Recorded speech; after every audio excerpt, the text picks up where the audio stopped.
حبيبي، شيل الموبايل من إيدك وقوم ذاكر. يا بنتي اقعدي معانا وسيبك من النت ده شوية. أنا ابني مش بيذاكر خالص ودرجاته زي الزفت. يا مدام بنتك مش بتتواصل مع باقي صحباتها ودايما سرحانة. انت يا ولد، انت بقيت عصبي كده ليه؟ يا ابني انت معايا ولا مع الأسف؟ كلها عبارات بنقولها وبنسمعها كتير اليومين دول. أطفال مشتتين الانتباه وتركيزهم أقل من اللازم، والتواصل الاجتماعي بقى في ذمة الله. مشاكل دراسية ونفسية واجتماعية بيعاني منها أطفالنا في ظل التطور التكنولوجي والعصر الرقمي الحديث اللي بقى خطر بيهدد سلامة أطفالنا. فلو أنت مهتم تعرف إزاي تربي ولادك في ظل التطور ده ومن غير ما تعزلهم وتكون راجع ومتخلف عن التقدم التكنولوجي، تعال نشوف في كتابنا أطفال العصر الرقمي للمؤلف مارتن الكوتشر، اللي اتكلم فيه عن تحقيق التوازن بين المشاهدة الرقمية وبين دواعي أهميتها. كلنا عارفين إن البشر دائمين البحث عن التطور والرفاهية وصناعة أي شيء يخلي حياتنا أسرع وأسهل، ولكن برغم عظمة الكلام ده إلا إن كل شيء بيزيد عن الحد بينقلب للضد.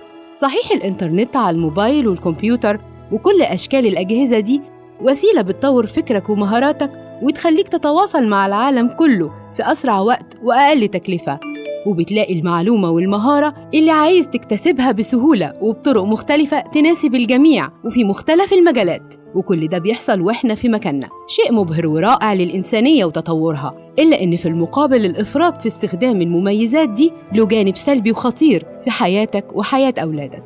وهنا هنتكلم عن أولادك شوية. لما تلاقي ابنك أو بنتك معظم يومهم عايشين في عالم افتراضي مثير، قاعدين كده في ركن في البيت أو في غرفة معزولين عن العالم الواقعي، بيشوفوا فيديوهات وتيك توك وآلاف الريلز القصيرة والألعاب الجماعية زي روبلوكس وغيرها، أو متابعة المنصات الاجتماعية والتواصل مع أي حد معدي عليهم بدون حساب للوقت ولا العالم اللي حواليهم، ولا عارفين واجباتهم ولا حقوقهم حتى، وبعاد كل البعد عن أسرتهم وحياتهم العملية والواقعية. فهنا أحب أقولك أنت لازم تقلق. صحيح هم هادين ومش عاملين دوشة وصخب ومشاكل في البيت وكل واحد في حاله، بس اللي لازم تعرفوا إن الصخب والكركبة والدوشة دي بتحصل جواهم وجوا عقولهم وإنتوا مش حاسين. ومجرد ما تشد الفيشة وتفصل النت ويخرجوا من العالم ده بتلاقيهم حد تايه ومش عارف يتواصل ولا يتفاهم معاك، مشتت وعصبي وحاسس بغربة وسط أسرته. فجوة كبيرة بتوسع ما بينكم مع الوقت. الدراسات أثبتت إن الأطفال اللي بيستخدموا أجهزة التواصل والألعاب الإلكترونية بشكل مفرط هم أكتر عرضة للاضطرابات السلوكية والعصبية، كاضطراب التوحد ونقص الانتباه وفرط الحركة ADHD. وده لأن التقنيات الحديثة دي بقت تأثر فيهم بدنياً ونفسياً وعصبياً، ده غير إنها خلتهم ذوي نفسيات هشة وضعيفة. وبما إن التقنية أصبحت نظام موجود حتى في المدارس والمناهج اللي خلى أسلوب المذاكرة في البيوت والدراسة أونلاين، فشوية شوية زودت مطالعة الطلاب على الإنترنت يومياً. بس للأسف بدل التركيز على المعلومات نفسها بيكون التركيز في حتة تانية خالص، فبيلاقي الطالب وهو داخل يذاكر وكله حماس فيديو معدي، إعلان للعبة جديدة، أو تلاقي حد دخل ويتكلم ويهزر معاه، فبتتحول المذاكرة للعب والتهريج وتضيع الوقت. وهنا اتكلم مارتن عن مفهوم القراءة عبر الإنترنت بأن ليها جوانب إيجابية وجوانب سلبية. فمن ضمن جوانبها السلبية انعدام حاسة اللمس للورق أثناء القراءة، وده خلى القراءة سطحية لأنه شاف إن القراءة تعتبر تجربة متعددة الحواس، مش بتعتمد على الإبصار بس، لا أنت بتلمس الكتاب وتقلب صفحاته بتركيز من غير أي تشتيت. لكن قراءتك من خلف شاشة بيفقدك الإحساس ده غير الملهيات اللي ممكن تظهر لك وانت بتقرأ الكتاب، فبتخلي العقل يتوقف عن الانسجام مع الكتاب اللي قدامك. ده غير ان محركات البحث بقت تخليك تستسهل البحث والقراءة بسطحية باستخدام جوجل بدون أي جهد مبذول، وكل ده بيضر مهاراتك في القراءة المتعمقة واكتساب المعرفة والتأمل والوعي من بين الكتب. وبكده بيكون الجهاز الرقمي اللي قدامك ده سبب الشتات في القراءة بدل التركيز فيها. فالقارئ الجيد هو اللي بيفضل القراءة الورقية ويشعر بالمتعة والراحة لما يلمس الورق بإيديه. والموضوع ده مبني على دراسة مش أي كلام، وده حصل في تجربة مقارنة أقيمت على الطلاب، ولقوا إنهم بالفعل فضلوا التجربة اللي بتمكنهم من لمس الورق ومعرفة مواضع التوقف وتقليب الصفحات وكمان شم ريحة الكتاب نفسه فيه متعة عقلية. بس تعرف مارتن مش متشائم قوي، وقالك في الكتاب على شوية مميزات للقراءة الإلكترونية برغم عيوبها، زي توفير الورق والطباعة والوقت. ده غير إن التقنيات دي بتجذب أنظار الطلاب وتحسسهم بالمتعة والإثارة العقلية، وكمان بتساعد الطلاب ذوي الاحتياجات الخاصة على التعلم واكتساب المهارات بدون جهد مبذول. حلو يا مارتن، خليك متفائل. بس رجع يأكد ويقول إن عشان نستفيد بالمميزات دي لازم إشراف من الكبار وتنظيم للوقت والجهد وتحديد للهدف. مع حق برضه، ما هو كل شيء لازم يكون بحساب وقدر. واتكلم الكاتب عن أسطورة تعدد المهام المتزامنة، وهي إن الطفل قادر ينتبه لأكتر من نشاط في نفس الوقت، والحقيقة إن ده غير طبيعي طبعاً. فمثلاً مش ممكن الإنسان إنه يقرأ ويرسل رسائل ويسمع موسيقى في نفس ذات اللحظة وهو مركز. ده خيال. أنت فاكر إن ده ممكن يحصل عادي؟ استنى بس، هو ينفع الطفل مثلاً ياكل وهو بيلعب ألعاب فيديو ويسمعك وأنت بتكلمه؟ لو كان ده بيحصل فأكيد هيحصل من دون وعي أو كفاءة. ومع الأسف التصرفات دي بتهلك طاقة المخ وتشتت التركيز. طب وليه أصلاً تعرض ابنك للعمل تحت ضغط؟ وبينبهك مارتن لمشكلة ضياع هوية أولادك وشخصيتهم الحقيقية في عالم التقنيات، لأنهم بيعيشوا في عالم افتراضي من العلاقات الوهمية، واللي بتخليهم يتعاملوا برضو بشخصيات مثالية بزيادة أو ضايعة بزيادة. هم بيخلقوها في خيالهم ويعيشوها، ولكن لما بيرجعوا للعالم الحقيقي بتكون شخصياتهم غير كده، وبيتصدموا باللي حواليهم طبعاً، وبيستنكروا أسلوبهم وأوامرهم ونصايحهم اللي بتختلف تماماً عن عالمهم المفترض اللي عايشين فيه ليل نهار. فيحصل اضطراب للهوية وانزواء وسطحية في التعامل. ده غير بقى الخيال اللي بيسفرهم في حتة تانية خالص.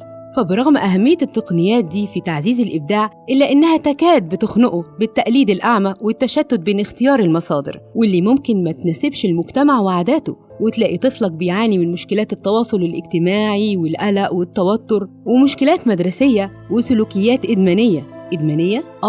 المشكلات الإدمانية للإنترنت. فدول بقى مصيبة تانية، لأنهم بيعانوا من قصور في المخ بيظهر بشكل قوي في استجاباتهم للأمور وعدم المرونة، وحصول خلل في كفاءة عمل العقل، ناهيك بقى بالتأثيرات الجسدية زي الأرق والخمول وألم الرقبة والعضلات وضعف الإبصار وعادات الأكل السيئة وضعف حاسة السمع وارتفاع ضغط الدم، ناهيك عن تعريض النفس للخطر مع هوس الصورة السيلفي وكسب الترند. صحيح إن شبكة الإنترنت بتقدم لك معلومات ضخمة ومفيدة ومهمة، إلا إنها كمان عرضتك لأخطار كبيرة لطفلك لو انعدمت الرقابة عليهم وعلى اللي بيشوفوه، زي تعرضهم للتنمر وخدش الحياء بالألفاظ والمصطلحات الغير محترمة، وغير الفيديوهات اللي فيها معلومات مغلوطة وبتشجع على سلوكيات عنيفة ومرفوضة وضد المبادئ والصح. وكل ده لا يساوي شيء بجانب التواصل الجنسي وانتشار الإباحية. والدراسات رصدت إن كتير من الطلاب في سن صغير بيتفرجوا على صور جنسية فاضحة وأفلام إباحية مليانة مشاهد رومانسية مشوهة وعارية وشاذة عن المألوف،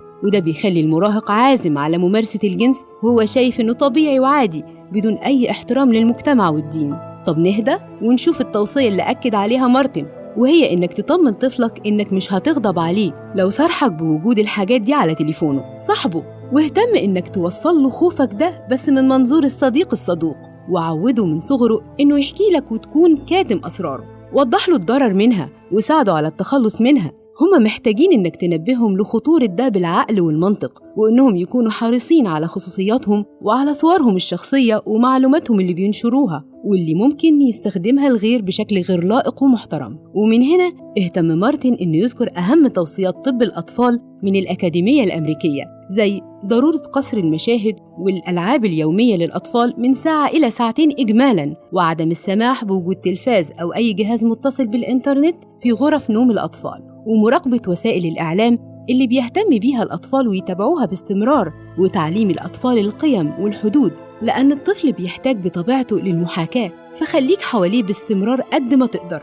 يعني حاول إنك تخصص وقت تتكلم مع طفلك وتلعب معاه وتلاحظ تطور لغته وتحسين مستواه الدراسي ومهاراته التفاعلية وأفكاره اللي بتتغير يوم بعد يوم. فخلي بالك إن التطور الرقمي بيضر بشكل كبير في تطورهم اللغوي والإدراكي ومهاراتهم في التركيز، وخصوصاً إن أطفال فرط الحركة مثلاً بينجذبوا نحو الاندفاع والتهور وعمل سلوكيات عشوائية بتشبع رغباتهم.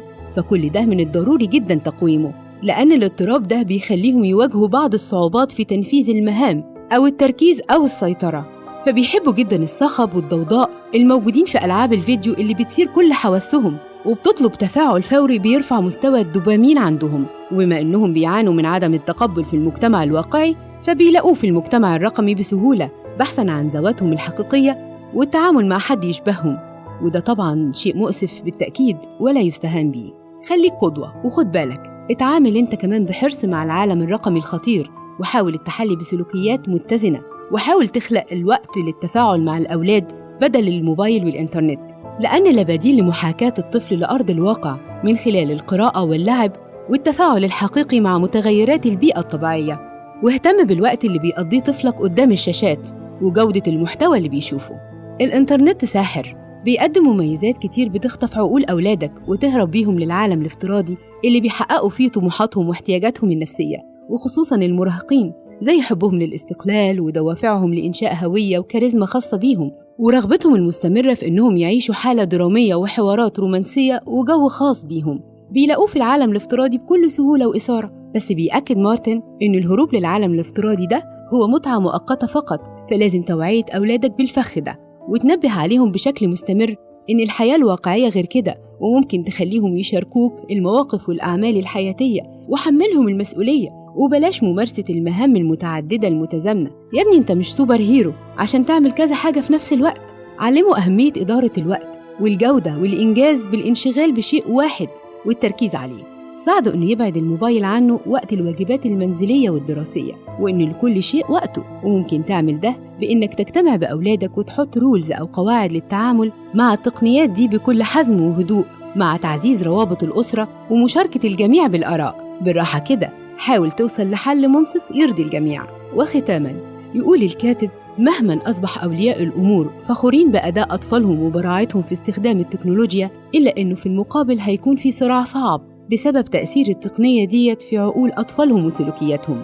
أطفالك مسؤوليتك مهما بلغت صعوبات تربية الجيل الحالي منتهاها، فبلاش تهرب من دورك كمربي وترمي المسؤولية على التطور وطبيعة العصر المفروض عليك كأنه مفيش فايدة وإن الجيل غير الجيل.